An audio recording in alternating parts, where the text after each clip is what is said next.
নমস্কার, কেমন আছেন আপনারা সবাই? আশা করছি ভালো আছেন। আজ চলে এলাম একটা রেসিপি নিয়ে। আজ বানাবো পালং পনির। শীতের দিনে কিন্তু রুটি পরোটা এসব দিয়ে খেতে কিন্তু খুবই ভালো লাগে।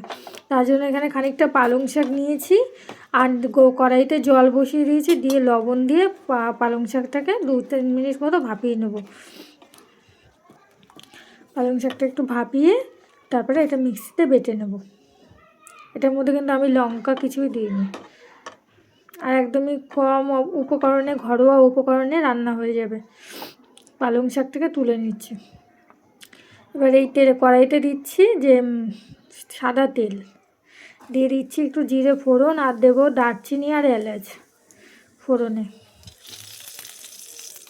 এটাকে একটু নেড়ে চেড়ে নেব। আর একটু আদা আর একটু কাঁচা লঙ্কা আলাদা করে বেটে রেখেছি, ওইটাকে এই তেলের ওপর ফোড়ন দেবো।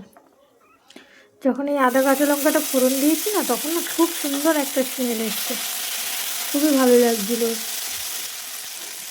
এবার ওটা একটু নেড়ে চেড়ে পালং শাক বেটে দিয়ে দিয়েছি কড়াইয়ের মধ্যে। আর পনিরটাকে আগের থেকে ভেজে রেখেছিলাম।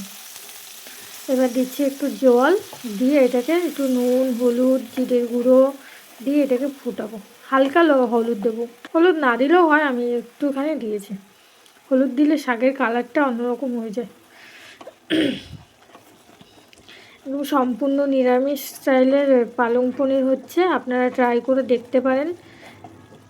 এবার কষানো হয়ে গেছে, এবার পনিরটাকে দিয়ে দিচ্ছি, ভেজে রাখা পনির দিয়ে একটু নেড়ে ছেড়ে পালং শাক ভাপানো যে জলটা ছিল ওই জলটাই এর মধ্যে দেব। এক্সট্রা কোনো জল আর এর মধ্যে দেবো না, ওটা আলাদা করে বাটিতে রেখে দিয়েছি। এই যে এই জলটুকুনিই দেবো, আর দেবো না জল।